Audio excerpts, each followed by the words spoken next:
सुबह का साफ नीला आसमान दिखाई दे रहा है, जिसमें हल्के बादल हैं और सूरज की किरणें चमक रही हैं। पक्षियों के चहकने की आवाज आ रही है। एक पेड़ की डाल पर बने घोंसले में माँ पक्षी अपने छोटे बच्चों को चोंच में कीड़ा दबाकर खाना खिला रही है। नए साल के मौके पर परिवार के लोग नीचे कार पार्किंग में एक दूसरे का हालचाल पूछ रहे हैं। एक महिला अपनी सास ससुर से मिल रही है। सास प्यार से पूछती है, बहू तुम्हें परेशानी तो नहीं हुई ना? बहू जवाब देती है, मेरी चिंता मत कीजिए, आप सब कैसे हैं? नीचे घोंसले में पक्षी के बच्चे भी दिखाई दे रहे हैं। एक बड़ी बिल्डिंग या अपार्टमेंट का बाहर का नजारा दिखाई देता है। पैन पर खाना तला जा रहा है। तेल में खाना पड़ते ही छान छान की आवाज आती है और धुआं ऊपर उठता है। एक छोटा बच्चा घुटनों के बल चलते हुए अबू अबू की आवाज निकालते हुए आगे बढ़ रहा है। पास खड़ा इंसान उसे देखकर प्यार से कहता है, अरे मेरा प्यारा बच्चा। दादा दादी फोन में बच्चे का वीडियो देखकर बहुत खुश हो रहे हैं। एक व्यक्ति हंसते हुए कहता है, देखा तुमने? वो अबू कहते हुए अपनी माँ के पास गया।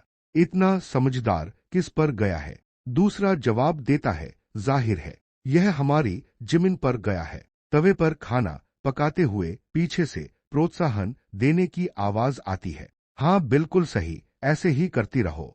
वाह बहुत बढ़िया। हान जिया खाना पकाते हुए दिखाई देती है। कैप्शन में लिखा है, हान जिया / उम्र 32 वर्ष, फिलहाल एक फ्रीलांसर जिसके पास कोई फुल टाइम जॉब नहीं है। ऊपर बॉक्स में लिखा है, दूसरे शब्दों में कहें तो बेरोजगार। जिया तवे पर खाना पका रही है और उसकी माँ फोन में वीडियो दिखाते हुए कहती है, जिया जरा इसे तो देखोगी? जिया चिढ़कर कहती है, मम्मी क्या आपको पता है कि आप यह वीडियो 30 से ज्यादा बार दिखा चुकी हैं? अब तक तो वह अबुहाई कहने लगा होगा। माँ हंसते हुए कहती है, अरे ऐसा है क्या? हमारे पोते की मासूमियत के आगे मुझे तो गिनती ही भूल गई। जिया गुस्से में कहती है, अगर मदद नहीं करनी है तो मुझे परेशान मत करो। और सच में नंगे हाथों से उठाकर मत खाओ। उसके पिता गर्म गर्म खाना सीधे हाथ से खाते हुए कहते हैं, अरे ताजा बना खाना ही तो स्वादिष्ट लगता है, इसमें ना खाने वाली क्या बात है? जिया गुस्से में तवा पलटा लहराते हुए चिल्लाती है, अगर इतना ही खाने का मन है तो खुद बना लो।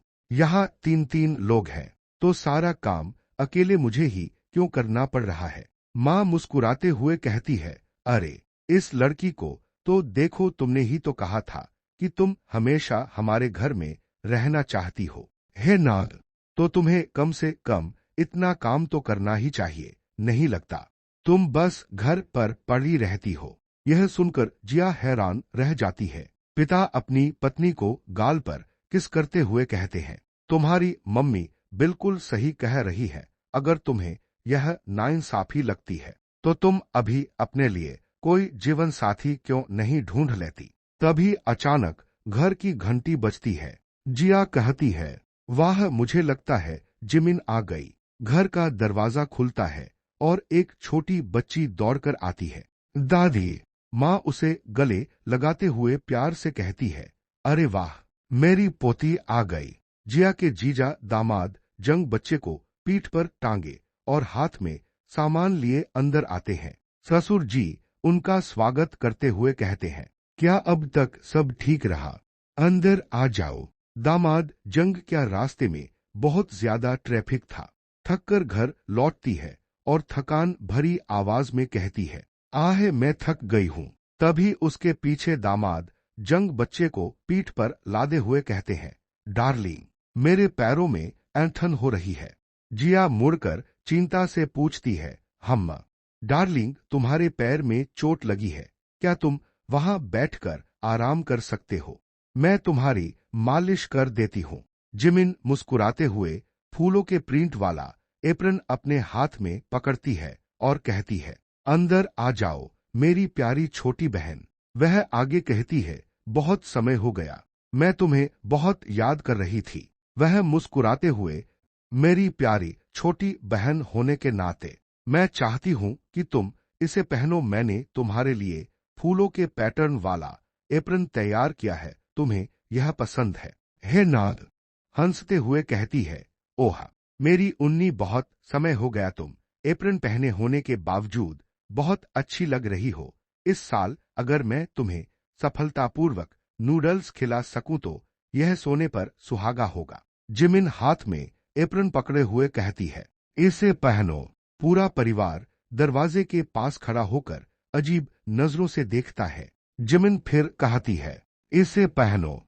हम अचानक जिमिन अपनी प्यारी मुस्कान हटा देती है और डरावनी आवाज में कहती है, इसे पहनो इससे पहले कि मैं अपनी अच्छाई खो दूं, अगर तुम नहीं चाहती कि मैं तुम्हें जान से मार डालूं।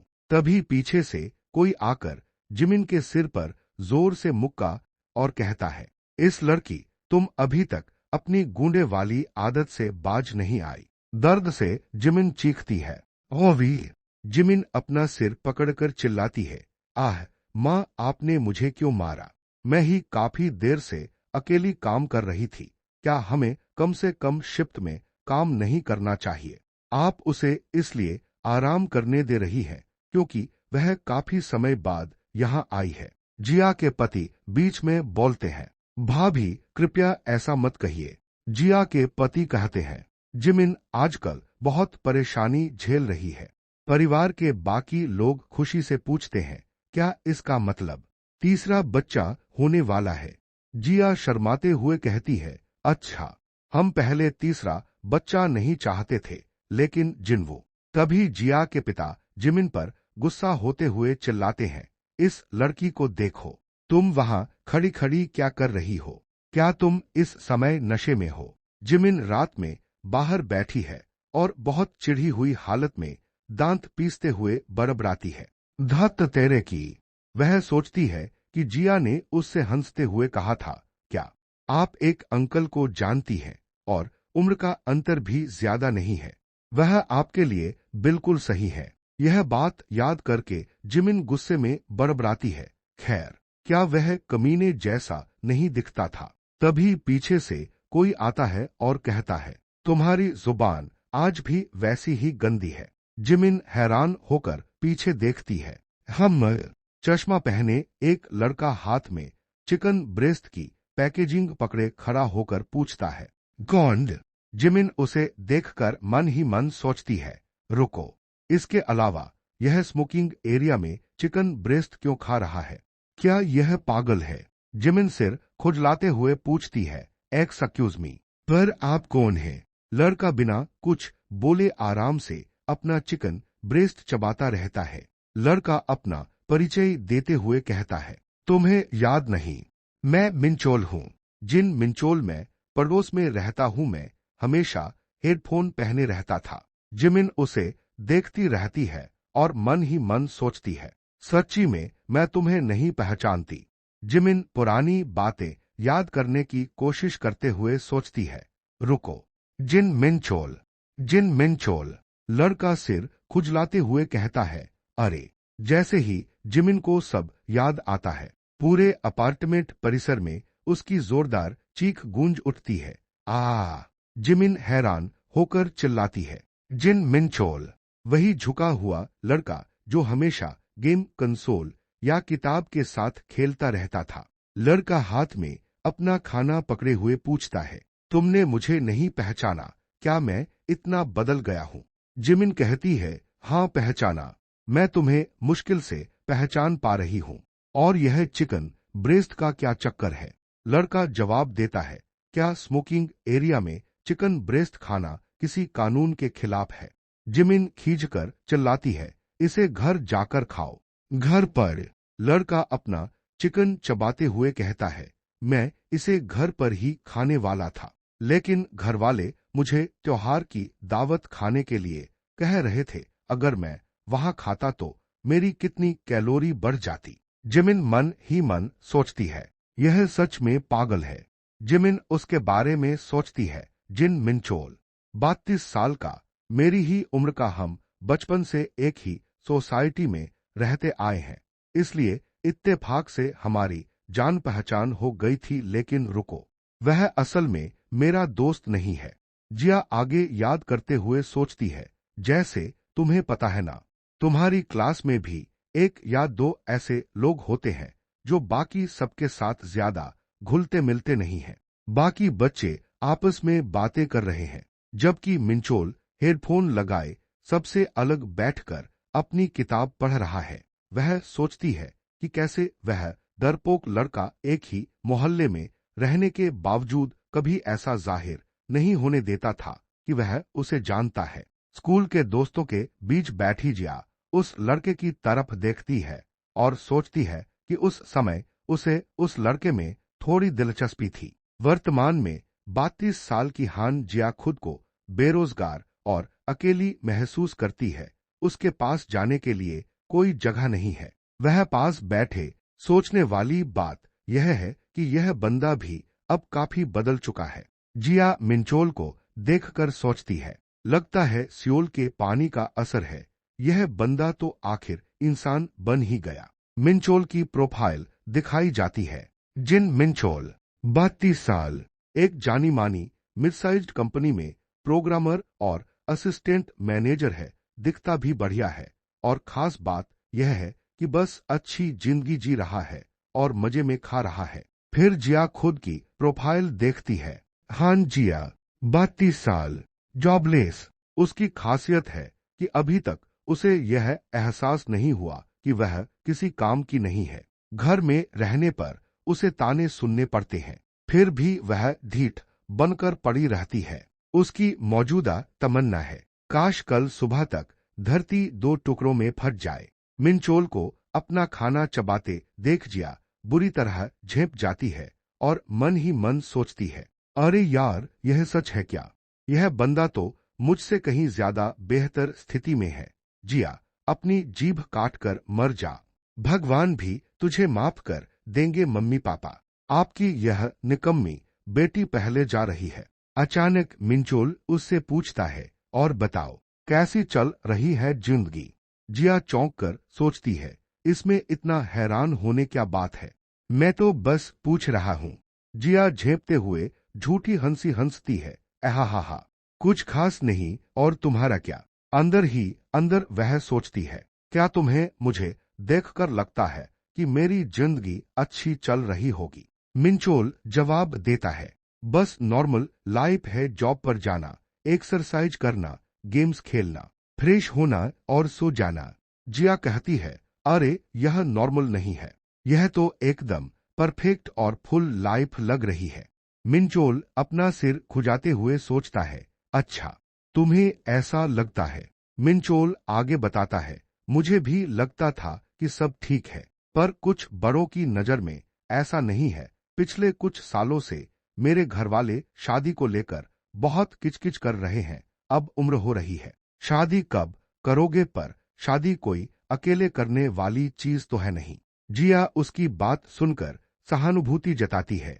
मिंचोल आगे कहता है, हद तो तब हो गई जब उन्होंने मेरा नाम मैरिज ब्यूरो में डलवाने की कोशिश की।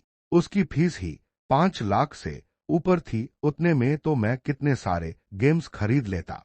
जिया हैरान होकर सोचती है कि घरवाले वाकई बहुत गंभीर हैं। फिर मिंचोल जिया की तरफ देखकर कहता है, वैसे तुम्हारी लाइफ तो बढ़िया चल रही होगी। जिया के मन में उसके पूरे परिवार का खुशमिजाज और ताने मारता चेहरा घूमने लगता है।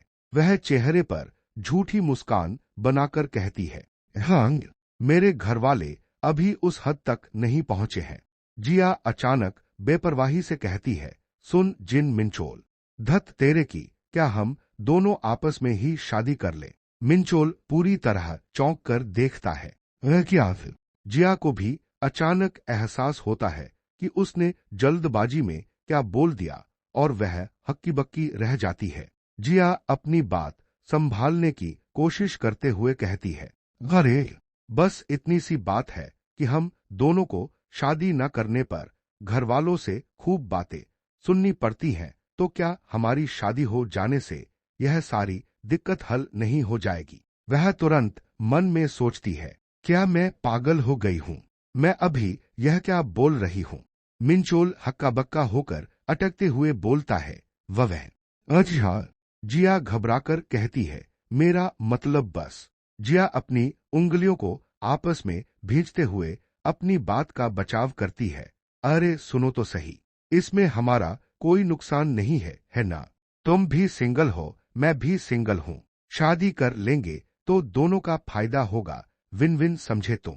मिंचोल एकदम गंभीर चेहरा बनाकर देखता है और धीमी आवाज में बोलता है, नो है। तो यह बात है। मिंचोल के संजीदा चेहरे से डरकर जिया तुरंत अपनी बात से पीछे हटती है। अरे अरे, तुम इतने गंभीर क्यों हो रहे हो? क्या मैं तुमसे मजाक भी नहीं कर सकती? तुम्हें तो पता ही है, माहौल बिगाड़ने में तो मैं बचपन से ही माहिर हूं। जिया बात को दबाने के लिए दोनों हाथ जोड़कर जबरदस्ती हंसने का नाटक करती है। एहा हा, बिल्कुल ऐसे ही। जिया शर्म और झिझक के मारे अपना चेहरा बालों से छिपाकर नीचे देखने लगती है। वह चुपचाप एक तरफ देखने लगती है और सोचती है कि उसने कितनी बड़ी बेवकूफी कर दी। तभी मिंचोल अपने मन में घरवालों का ख्याल लाता है। उसके दिमाग में आता है कि अगर वह अपने पिता से पूछे, क्या मैं शादी कर सकता हूं, तो उसके पापा खुशी के मारे चिल्ला उठेंगे, हाँ, बिल्कुल कर लो। मिंचोल और उसके पिता खुशी खुशी एक दूसरे का हाथ थामते हैं, जबकि जिया और उसकी मां पीछे खड़ी होकर यह देखकर हैरान रह जाती हैं। फिर सीन शादी के मंडप में बदलता है। पादरी कहता है, दूल्हा जिन मिंचोल, दुल्हन हान जिया को अपनी पत्नी के रूप में स्वीकार करता है, जब तक कि उसके काले बाल हरे प्याज की जड़ों जैसे सफेद न हो जाए। मिंचोल बिना झिझक के गंभीर होकर जवाब देता है, हाँ।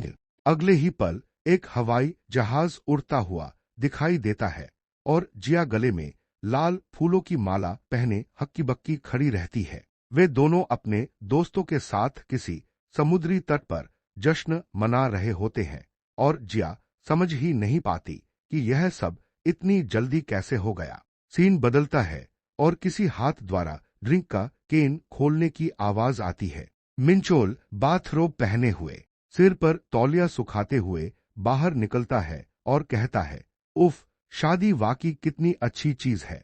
मैंने कभी नहीं सोचा था कि यह दिन भी आएगा। मिंचोल जिया की तरफ देखकर पूछता है, तुम फ्रेश होने नहीं जा रही? जिया घबराकर कहती है, अरे। जिया हाथ में ड्रिंक का केन हिलाते हुए जबरदस्ती मुस्कुराकर बात टालने की कोशिश करती है, मैं इसे खत्म करने के बाद जाऊंगी। जिया घबराहट और झिझक के मारे ड्रिंक के केन को हाथों में जोर से भींच लेती है।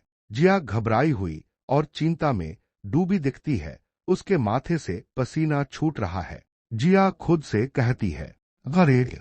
पीछे मिंचोल तौलिए से सिर ढकता हुआ नजर आ रहा है। टीवी स्क्रीन पर मैसेज आता है, पाठकों की सुविधा के लिए यह चैप्टर 1 का संक्षिप्त सारांश है। फ्लैशबैक सारांश में दिखाया जाता है कि एक दिन बात बात में जिया ने कहा, धत, क्या हमें बस शादी कर लेनी चाहिए? और वे दोनों सच में शादी कर लेते हैं। एक ड्राइंग के जरिए लिखा आता है, एंड ऑफ समरी। मिंचोल ड्रिंक का केन एक ही सांस में गटक रहा होता है। जिया बाथरोब पहने बेड पर बैठी पासपोर्ट हाथ में लिए सोचती है, तो इस तरह हमारी शादी हुई और यह हमारे हनीमून की पहली रात है। पीछे मिंचोल ड्रिंक पीकर डकार लेता है। जिया के हाथों में रिपब्लिक ऑफ कोरिया पासपोर्ट दिखाई देता है। जिया घबराकर पासपोर्ट को देखती है और सोचती है, यह अजीब है, मैं किसी दूसरे देश में क्यों हूँ? यह तो बिल्कुल असली लग रहा है। जिया सोचती है, हाँ सही, यह तो बस एक सपना है, तो दर्द नहीं होगा। वह अपने गाल को खींचकर चेक करती है, लेकिन तुरंत दर्द होने पर चौंक कर बोलती है, अरे यार, इसमें तो दर्द हो रहा है, यानी यह सपना नहीं, सच है। जिया बेड पर बैठकर शंका में पीछे मुड़कर देखती है और सोचती है, चाहे जितना भी सोच लूं, यह सब बहुत अजीब है। जिया हैरान होकर मिंचोल को कपड़े बदलते देखती है और सोचती है, क्या मेरी सच में इस बंदे से शादी हो चुकी है? आखिर क्यों? मिंचोल टी शर्ट उतारता है और उसकी टोन्ड बॉडी दिखाई देती है। जिया उसे देखकर शर्मा जाती है और घबराकर अपना थूक निगलती है। जिया तुरंत अपने दोनों गालों पर जोरदार थप्पड़ मारती है और खुद को संभालते हुए सोचती है, अरे यार, मैंने कैसी डील कर ली। हान जिया, खुद को संभालो, होश में आओ। मिंचोल सूटकेस में कुछ खोजते हुए पूछता है, तुम क्या कर रही हो? जिया झिझकते हुए पूछती है, सोने जा रहे हो? मिंचोल कहता है, अगर तुम सोना चाहती हो तो सो सकती हो। जिया पूछती है, तुम क्या कर रहे हो?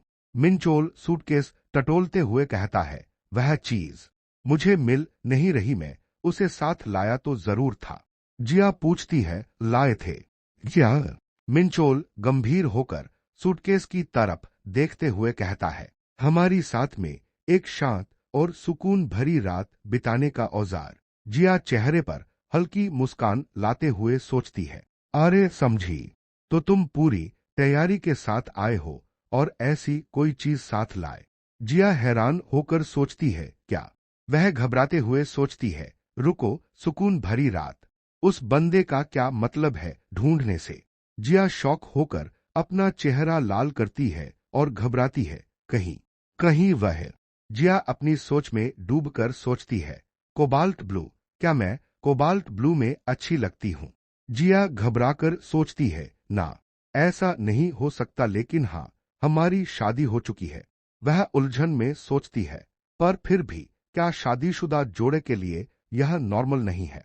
रुको, मैं इस वक्त क्या सोच रही हूँ? जिया का दिल जोर जोर से धड़कने लगता है और वह सोचती है, लेकिन यह सब बहुत अचानक है।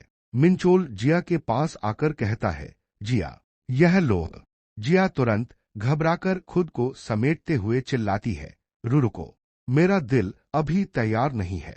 मिंचोल उलझन में अपनी हथेली पर रखी चीजें दिखाते हुए पूछता है, हूँ, तुम्हारा दिल तैयार नहीं है?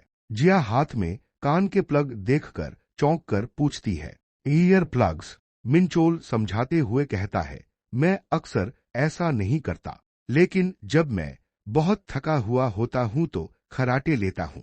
मिंचोल अपनी आंखों पर आई मास्क लगाते हुए कहता है, तो फिर मैं पहले सोने जा रहा हूं क्योंकि मैं बहुत थका हुआ हूं, गुड नाइट। जिया एकदम हैरान और सुन्न होकर मिंचोल को देखती रह जाती है। मिंचोल बेड पर लेटकर आराम से गहरी नींद में सोने लगता है।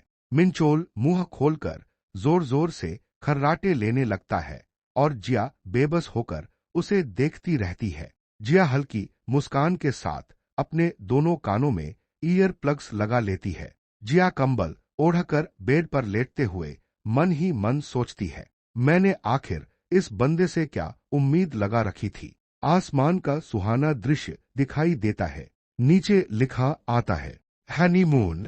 नैरेटर समझाता है, यह एक ऐसी चीज है जिसका सपना हर कोई, चाहे वह किसी भी जेंडर का हो, अपनी जिंदगी में कम से कम एक बार जरूर देखता है। उम्मीदों वाला हनीमून, शानदार फेस्टिवल, दोस्ताना स्थानीय लोग, स्वादिष्ट विदेशी खाना और मिंचोल और जिया के बीच गहरा और मजबूत प्यार दिखाता है। नैरेटर आगे चेतावनी देता है, लेकिन कुछ मामलों में यह वैवाहिक विवादों और झगड़ों की शुरुआत भी बन सकता है, इसलिए तैयारी करते समय इसे ध्यान में रखें। हनीमून का भयानक रूप सामने आता है, गंदा और अस्वास्थ्यकर पानी, जबरदस्ती सामान बेचने वाले स्थानीय लोग, अजीब विदेशी खाना। थका हुआ मिंचोल और गुस्से से लाल हुई जिया। नैरेटर बताता है, हनीमून का दूसरा दिन। जिया बेहद परेशान और उलझन में बैठी मन ही मन सोचती है, अब मैं क्या करूं? जिया बेड पर ढेर सारे कपड़ों के बीच बैठी है और सोचती है, मुझे आखिर क्या पहनना चाहिए जिससे लोगों पर मेरा अच्छा प्रभाव पड़े। वह एक कपड़ा हाथ में उठाकर सोचती है, कुछ ऐसा जो अनोखा, लोकल और क्लासी लगे। मुझे लगता है कि एक आरामदायक आउटफिट सही रहेगा जिससे यह साफ न दिखे कि मैं हनीमून पर आई हूँ। तभी मिंचोल पीछे से पूछता है, क्या तुम अभी तक तैयार नहीं हुई? जिया पीछे मुड़कर कहती है, बस एक मिनट रुको। मैं बस होने ही वाली हूँ। मिंचोल कमरे के दरवाजे पर आकर उबासी लेते हुए कहता है, मुझे और कितना इंतजार करना पड़ेगा। उसने लाल टी शर्ट और पीले रंग का शॉर्ट्स पहना हुआ है। जिया जैसे ही मिंचोल के पैरों की तरफ देखती है, वह पूरी तरह सदमे में आ जाती है और जोर से चीख पड़ती है। क्या हाल है? जिया गुस्से में चिल्लाती है, तुम पागल हो क्या? तुम्हारे इन कपड़ों को क्या हुआ है? मिंचोल बड़ी सादगी से पूछता है, मेरे कपड़ों में क्या दिक्कत है? जिया उसके सैंडल और जुराबों की तरफ इशारा करते हुए चिल्लाती है, असली दिक्कत तुम हो। तुमने सैंडल के साथ मोजे क्यों पहने हैं? मिंचोल मासूमियत से जवाब देता है, क्या तुम्हें नहीं पता? ये बहुत आरामदायक होते हैं। मिंचोल लापरवाही से कहता है, वैसे भी इससे क्या फर्क पड़ता है? वैसे भी इससे कोई देखने वाला नहीं है। जिया गुस्से और चिढ़ से उसकी तरफ घूरते हुए सोचती है, मुझे दिख रहा है कमीने। जिया खुद को शांत करते हुए मन में सोचती है, यह समय इटिनरेरी के बारे में चिंता करने का नहीं है।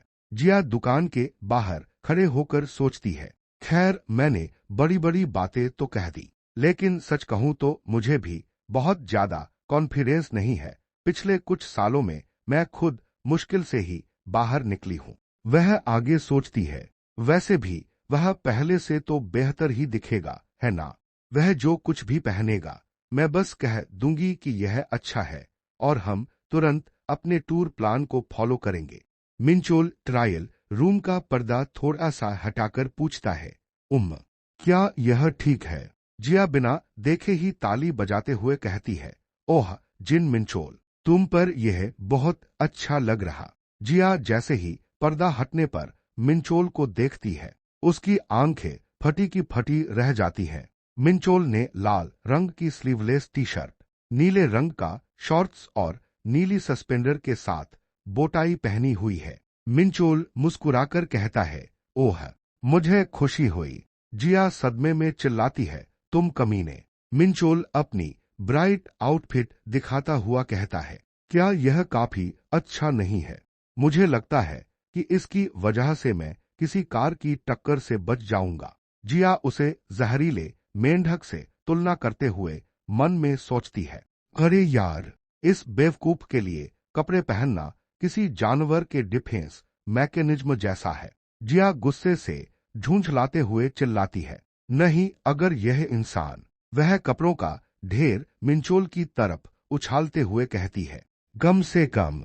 जिया जोर से चिल्लाती है, एक इंसान की तरह कपड़े पहनो। मिंचोल अपना हाथ माथे पर रखकर जिया द्वारा चुने गए सादे कपड़ों में तैयार होकर बाहर आता है। नीचे लिखा है, जिन मिंचोल स्टाइल हान जिया वर्जन। मिंचोल अपनी टी शर्ट खींचकर थोड़ा असहज महसूस करते हुए पूछता है, क्या मैं अच्छा लग रहा हूँ?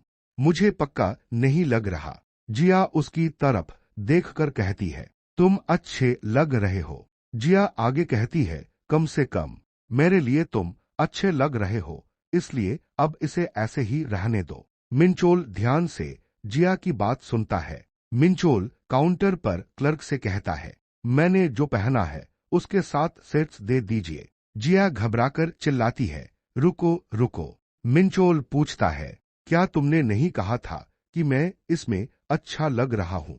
तो फिर कई सेट्स खरीदना सही नहीं रहेगा। जिया अपना चेहरा ढककर परेशान होते हुए सोचती है, आखिर तुम अब तक कैसी जिंदगी जीते आ रहे थे? जिया उससे कहती है, फिर भी तुम एक ही कपड़े के इतने सारे सेट्स क्यों खरीदना चाहते हो? खैर मैं कुछ और पसंद कर रही हूँ। तुम वापस अंदर जाओ और उन्हें पहनकर देखो। मिंचोल जवाब देता है, ठीक है। जिया रैक पर टंगे कपड़े छांटते हुए कहती है, देखने दो, एक यह और एक यह है। मिंचोल पीछे खड़ा होकर चुपचाप देखता रहता है। मिंचोल की नजर दुकान में रखे एक खास डिस्प्ले पर पड़ती है। मिंचोल दुकान में रखे एक स्विमसूट की तरफ ध्यान से देखता है। मिंचोल पीछे से पूछता है, हां जिया, क्या हमारा अगला प्लान बोट राइड का है? जिया कपड़े चुनते हुए जवाब देती है, शायद हाँ। मिंचोल कहता है, चूंकि तुम मेरे लिए कपड़े चुन रही हो तो मैं तुम्हारे लिए एक स्विमसूट चुन देता हूं, तुम्हें क्या लगता है?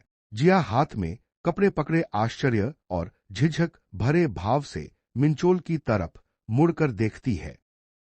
जिया आश्चर्यचकित होकर आंखें बड़ी किए मिंचोल की तरफ देखती रह जाती है। जिया के चेहरे पर घबराहट और शर्मिंदगी की लाली दिखाई देती है। सीन बदलता है और बाहर रिजॉर्ट या रिसेप्शन एरिया का नजारा दिखाई देता है। जिया अपने हाथों में शॉपिंग बैग को कसकर भींचे खड़ी है। मिंचोल फोन चला रहा है और जिया शर्म से लाल होते हुए सोचती है, उसने यह सच में खरीद लिया।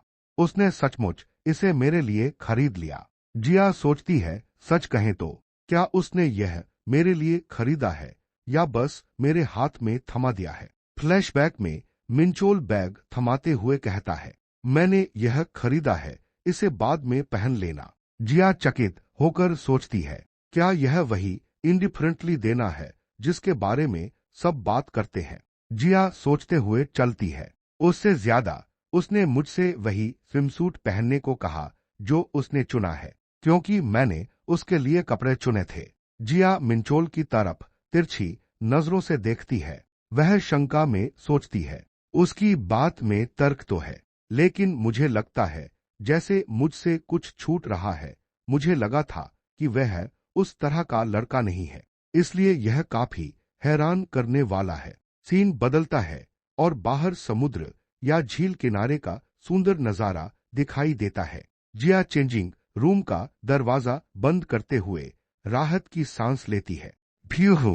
जिया चेंजिंग रूम के पर्दे के पीछे शॉपिंग बैग पकड़े हुए बुदबुदाती है। उस जिन मिंचोल ने मुझे यह भी नहीं बताया कि उसने किस तरह का स्विमसूट खरीदा है, वह मुझे उलझन में डाल रहा है। जिया घबराते हुए सोचती है, जैसा कि मैंने पहले देखा था, वहां बहुत सारे बोल्ड और रिवीलिंग डिजाइन थे जैसे कि उस पुतले पर था। मुझे पता है कि मिंचोल उन सब बातों पर ज्यादा ध्यान नहीं देता, फिर भी वह झिझकते हुए बैग में झांकती है। बैग के अंदर देखते ही जिया की आंखें आश्चर्य से फटी की फटी रह जाती हैं और उसके मुंह से निकलता है, वो है नीला आसमान और बादलों का नजारा दिखाई देता है। हवा और लहरों की आवाज सुनाई देती है। मिंचोल ब्लैक डाइविंग सूट पहने हुए चौंक कर कहता है, वो है।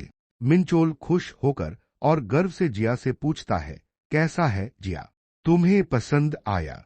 जिया सिर से पैर तक काले रंग के फुल बॉडी डाइविंग सूट में खड़ी बेहद परेशान और गुस्से वाले चेहरे के साथ दिखाई देती है। आसपास के लोग उन्हें देखकर हंस रहे हैं। जिया पूरे शरीर को ढके हुए उस अजीब डाइविंग सूट में बिना कोई रिएक्शन दिए सीधी खड़ी रहती है। मिंचोल बड़े गर्व से कहता है, उस समय कैटलॉग देखते ही मेरी नजर इस पर टिक गई थी। इसमें ठंड और पानी से बचाने की जबरदस्त क्षमता है, जिससे हिलना डुलना भी आसान रहता है। यह सच में कमाल का है।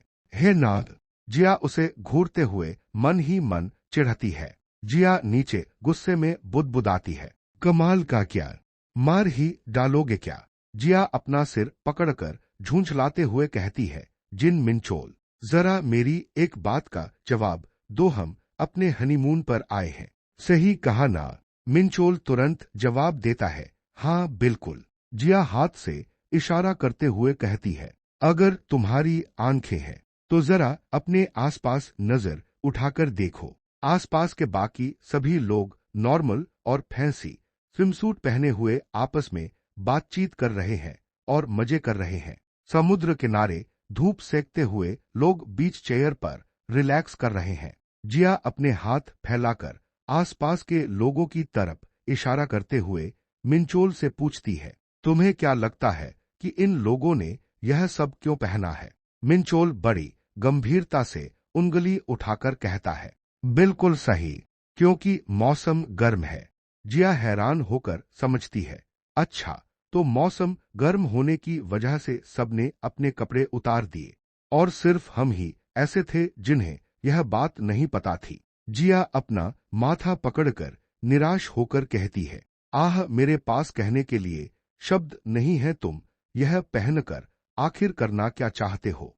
मुझे इतनी शर्मिंदगी महसूस हो रही है कि मुझे नहीं लगता कि मैं इसे एंजॉय कर पाऊंगी। अगले ही पल सीन बदलता है और जिया वाटर बोट राइड पर बेहद खुशी और रोमांच से चिल्ला उठती है।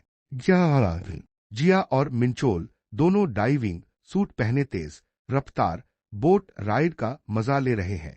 जिया बहुत खुश होकर चिल्ला रही है। जिया का अनुभव सामने आता है।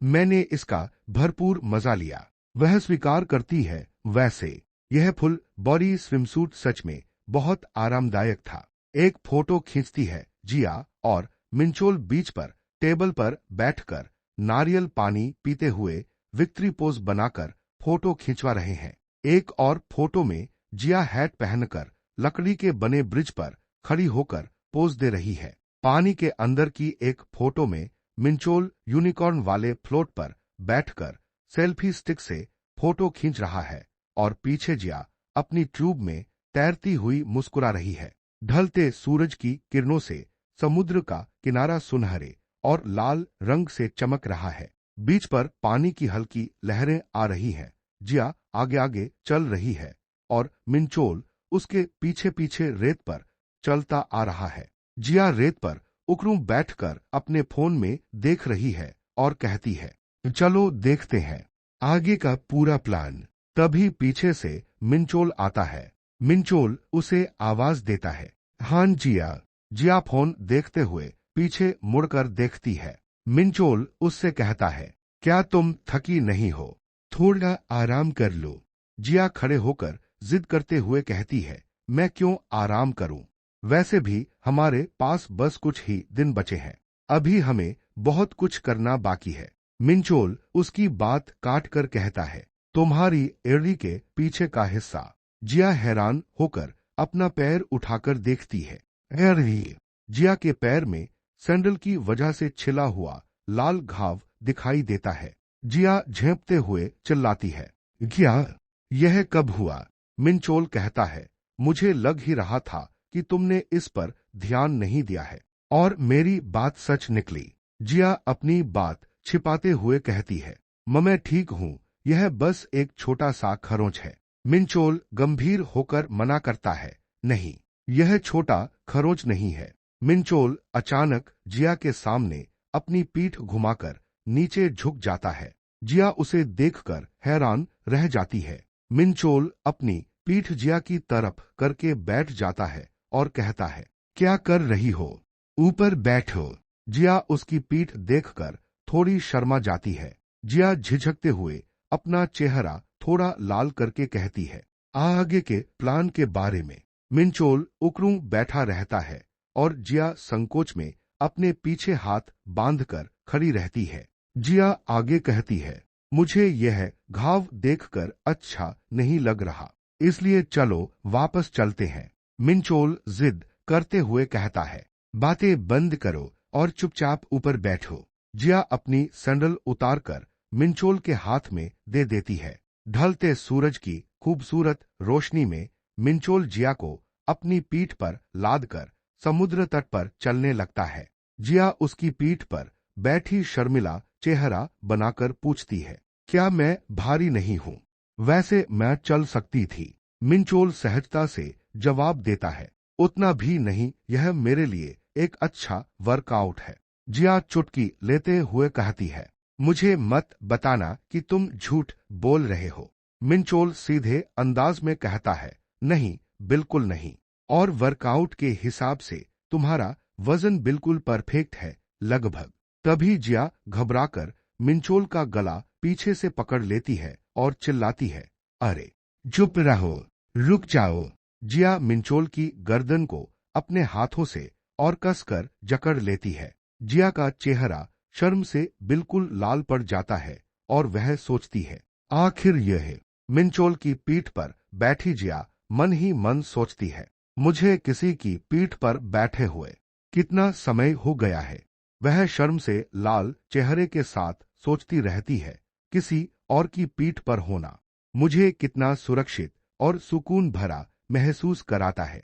जिया मिंचोल की गर्दन के पास अपना चेहरा लाती है और अचानक उसके कान के पास फूंक मारती है। मिंचोल चौंक कर चिल्लाता है, अरे अरे, तुमने अचानक मेरे कान में फूंक क्यों मारी? जिया मजे लेते हुए कहती है, मेरी जो मर्जी होगी मैं वो करूंगी, अगर कोई शिकायत है तो बताओ। जिया खिलखिलाकर हंसती है और चिढ़ाते हुए कहती है, बताओ। मिंचोल थोड़ा झेपते हुए कहता है, अरे। जिया मिंचोल के कंधों को थामे मुस्कुराते हुए उसकी तरफ देखती है। ढलते सूरज का खूबसूरत गुलाबी और नारंगी आसमान दिखाई देता है। समुद्र के किनारे का मनोरम सूर्यास्त दिखाई देता है, जहां लहरों की आवाज आ रही है और मिंचोल जिया को पीठ पर बैठाए खड़ा है। जिया मिंचोल से कहती है, जिन मिंचोल, रुको, चलो कुछ तस्वीरें लेते हैं। मिंचोल कहता है, हमने थोड़ी देर पहले ही तो बहुत सारी तस्वीरें ली थीं।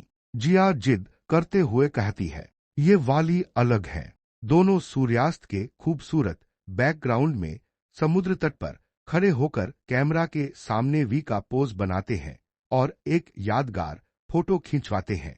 बेड पर लेटी जिया अपने मोबाइल में मिंचोल के साथ सूर्यास्त पर ली गई तस्वीर देखकर मुस्कुराती है। जिया सोचती है, हम वह पुरानी बात याद करते हुए सोचती है, यह अजीब बात है, उसे शादी के 5वें साल में अपनी शादीशुदा दोस्त की दी सलाह याद आती है। मुझे 100% यकीन है कि हनीमून के बीच में तुम्हारा झगड़ा होगा, ध्यान रखना कि तुम जीतो। जिया अपनी दोस्त की कही बात याद करती है। उसने कहा था कि शादीशुदा जोड़े अपने हनीमून के बीच बहुत झगड़ते हैं। जिया अपने दोनों हाथों से अपना चेहरा ढक लेती है और सोचती है, क्या ऐसा इसलिए है क्योंकि हमारी शादी को अभी कुछ ही दिन हुए हैं? झगड़ने के बजाय ऐसा लगता है कि हम एक साथ बहुत अच्छा समय बिता रहे हैं। जिया अपनी उत्सुकता और खुशी छुपा नहीं पाती और सोचती है, सच कहूं तो यह वाकई बहुत मजेदार था। सालों बाद मुझे इतना मजा आया है, मैं इतनी खुश हूं कि मेरा मन करता है कि मैं यहीं रहने लगूं। आखिर मैं कोरियाई से ज्यादा एक विदेशी ही तो हूं। जिया का चेहरा अचानक लाल हो जाता है और वह घबराते हुए सोचती है, अरे हाँ, याद आया, थोड़ी देर पहले जो हुआ था।